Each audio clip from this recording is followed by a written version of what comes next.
You'll never guess where I am.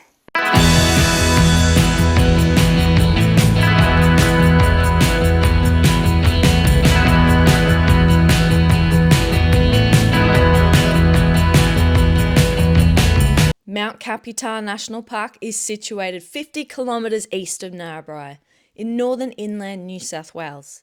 A town which loves its farming, sport and great banter. This area experiences drought, flood, fire and even snow.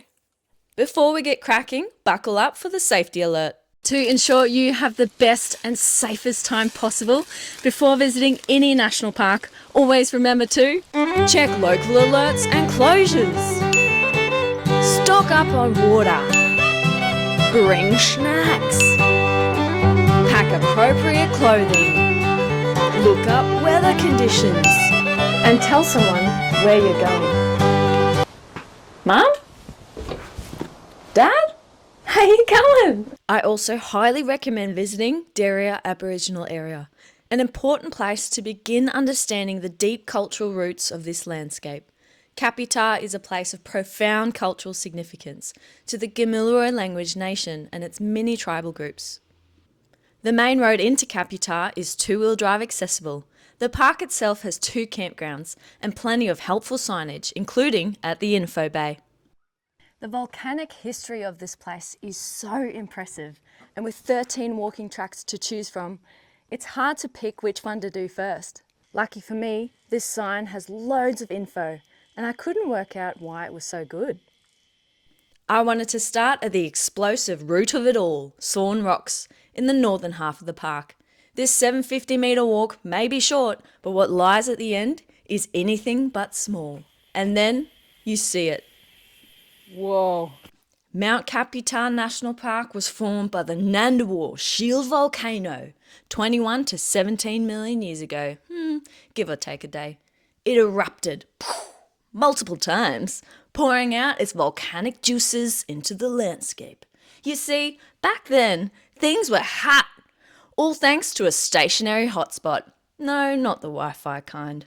Since then, erosion has carved the dramatic landscapes we see today. This is one of Australia's best examples of columnar jointing or organ piping, and what I really love is you can see the millions of years of erosion that Bobbywall Creek has carved its way, sawn its way through the rock, through these basalt columns, exposing the rock that we see today. And not only that, the 40-metre high rock face actually continues 30 metres below what we can actually see on the creek bed. If you look closely, you can see trees literally growing out of the rock. Now, they're able to do so because there's small cracks within the rock where soil, debris and water accumulate. And over time, as the plant grows, its roots dig into these cracks, dislodging them until it can no longer hold. As a result, they tumble down into the creek bed to what we see today. I mean, talk about having a dirty crack. You can follow the path down to the creek to get a closer look. Standing here, you get a sense of just how grand these hexagonal clusters really are. Not only that, but the figs and semi-evergreen vine thickets here are living relics from ancient Gondwana times. Yep, we're talking dinosaur era. You can find similar remnants an hour north at War Gorge, a dramatic chasm with 70-metre high rock walls. A must-do hike in Gratai Wilderness area. Perfect with a couple of mates. If you're up for more of a challenge, then the hike to this bad boy is worth it. Yulludunida Summit. Starting from Green Camp Car Park, this 3.1 kilometre return track winds through grass trees, over rocks and into wild terrain. Don't let the distance fool you though. This one's steep and spicy. But don't stress, there's plenty of wildlife to laugh at you. As you climb higher, the trees thin out and the twisted rim of Yulludunida's ancient crater starts to reveal itself. If you're a geology fan, I highly recommend coming to Yulludunida. This place rocks! The walk itself is an incredible experience, but what's really astounding is that a lot of people think that this is a crater, but it's something so much more spectacular. It's actually a circular formation of dikes with its sides exposed. The rich volcanic history of Mount Kaputar National Park just takes my breath away every single time I look at it. For my thrill seekers, a rock scramble through Rusden Wilderness area will take you all the way to the summit where, after rain, stunning rock pools spring to life. Thanks to the Nandewar's steep terrain, temperature changes rapidly over short distances, up to 10 degrees Celsius. This creates a wild mix of habitats where all kinds of plants, animals and fungi thrive, some living at the edge of their distribution range. It's also the northwestern fringe of Australia's subalpine zone, where unlikely species cross paths. Oh, excuse us, didn't mean to interrupt. Carry on, love bugs. Surrounded by farmland, Kaputar stands tall, like a habitat island offering a vital refuge. Mount Kaputar National Park is a biodiversity hotspot. There's plants and animals here that live nowhere else in the world.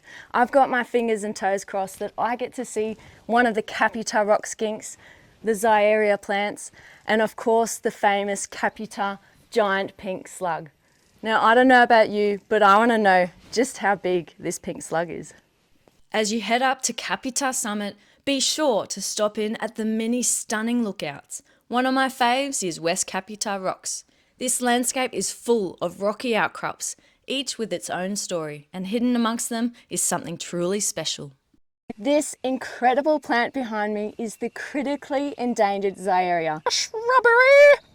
Now, I feel pretty lucky to be sitting next to it, considering that they only exist within one single hectare in rocky outcrop in Mount Kaputar National Park.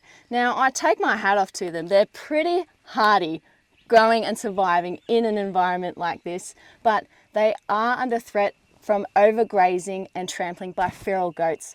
And I know that national parks are working extremely hard to try and eradicate this, and they've also installed herbivore-proof cages to ensure that this incredible plant species can continue to survive for generations to come. After a big day of rock scrambling and leg cramping, Dawson Spring Campground was calling my name. Tucked amongst snow gums, this campground has everything you need. No tent, no worries. There's 3 cozy cabins to choose from. After setting up camp, smashing a well-earned feed, and putting all my rubbish in the bin, it was time to clean up and de-feral myself. But before hitting the sack, I wanted to say goodnight to something big, long and hairy. It's worth going for a cold nighttime walk because you have a better chance of seeing the greater gliders. Now, fingers crossed. Let's have a go. By day, these fluffy flies snooze in tree hollows, but at night, they glide up to 100 metres chasing leafy snacks. Vulnerable to habitat loss, spotting one makes a cold night feel warm and fuzzy. Next morning, it was pissing down, but you know what that means, slug time. Kaputar is a hotspot for slugs and snails, 21 threatened species found nowhere else on Earth. A stroll along Dawson Spring Nature Trail reveals clues to find the real celebrity slug. Look at the markings on the trees. What critter made these? What in the world? Just when you thought the pink slug couldn't get any cooler, look at the markings on this eucalyptus tree. Isn't it beautiful? This slug must have been hungry, working its way up the bark, feeding on the lichen and moss. It just goes to show the suction on a bit of wood is strong. Nope, that's not a tongue. And no, you definitely can't lick it. This outrageous invertebrate can grow up to 15 centimetres long and emerges after rain, sliming over rocks and bark in search of lichen, algae and moss to eat. This divorced snail is highly vulnerable, known only to exist above 1,000 metres in this cool, misty mountain environment. Spotting one is an unforgettable experience and a reminder of how precious this place really is. If you do happen to see the pink slug, I highly recommend downloading the Slug Sleuth app. By recording your sightings, you're helping scientists better understand this incredibly weird and spectacular animal that there's not that much known about, and at the same time you can be part of citizen science. It's that easy. There was still one more rare local I was determined to find. A little birdie told me they hang out at Lindsay Rock Tops along the Bundabulla Circuit, a 3.5 kilometre walking track that loops around the Kaputar Plateau. This trail winds through high altitude veg communities, linking breathtaking lookouts and pockets of resilient heath. It's spectacular to witness all this healthy heath growing right on top of a mountain range. Conditions must be moist. There's something special about being here, away from the hustle and bustle. It slows you down, makes you notice the little things in life. Ooh, what's this? This is what's called an insect gall. So some insects actually lay their eggs in plants. The plants will often find the eggs irritating and grow around them, but it actually provides the eggs with much nutrients needed to mature before they hatch. Nature, you're cool. As I walk this mountain, I'm reminded I'm not the first. This land has been part of Gamilaroi Country for thousands of years. Many park features carry traditional Gamilaroi names, like Bundabulla from Bundar, meaning eastern grey kangaroo. The Nandewar Range has long provided food, medicine, shelter and tools, and holds deep cultural and spiritual meaning for Gamilaroi peoples. Their connection is embedded in the landscape, including scarred trees, axe grinding grooves and stone arrangements. Always respect country. As we roll up to Lindsay Rock Tops, my lizard senses are tingling. This spot might look like the world's worst place to stub your toe, but these ancient lava terraces were once buried under layers of lava and ash. Erosion has peeled back the layers, revealing a sun-baked landscape, perfect for a master of hide and seek. Now, it's hard to imagine that this place was... Whoa! Crikey, mate! Oh, sorry, didn't see you. I just sat on a skink. And not just any skink, this is the Kaputar rock skink, the Agurnia rumi. What a beauty. Now, we all know that this is actually not a real one. It's just a sculpture.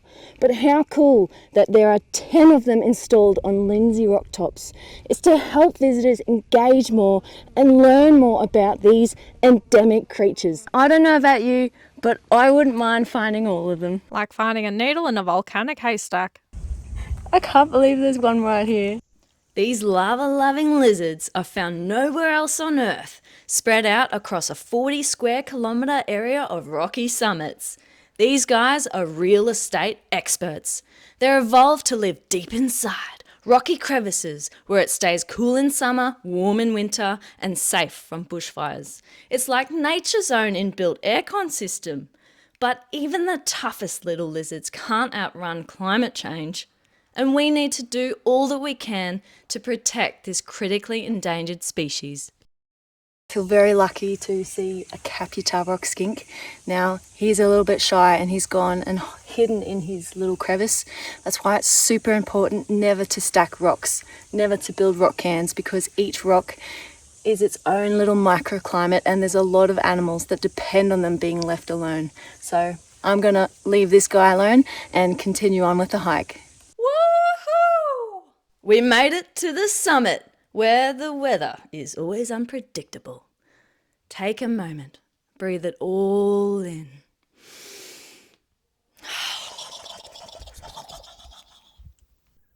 Mount Kaputar National Park. I am absolutely lost for words. Standing here at the summit, 1,510 metres above sea level, 360-degree views. I mean, you can see 10% of New South Wales. Looking at these rolling hills, it's no wonder that this place has such a rich volcanic history, that it supports so much biodiversity and so much life. I just can't wait to come back here and explore, and I hope that you will come with me. Talk about having a dirty crack. Could have scored a la. Hey little buddy. It's hard to... How good's the bush in your area? And have installed and have it now. Hint, next.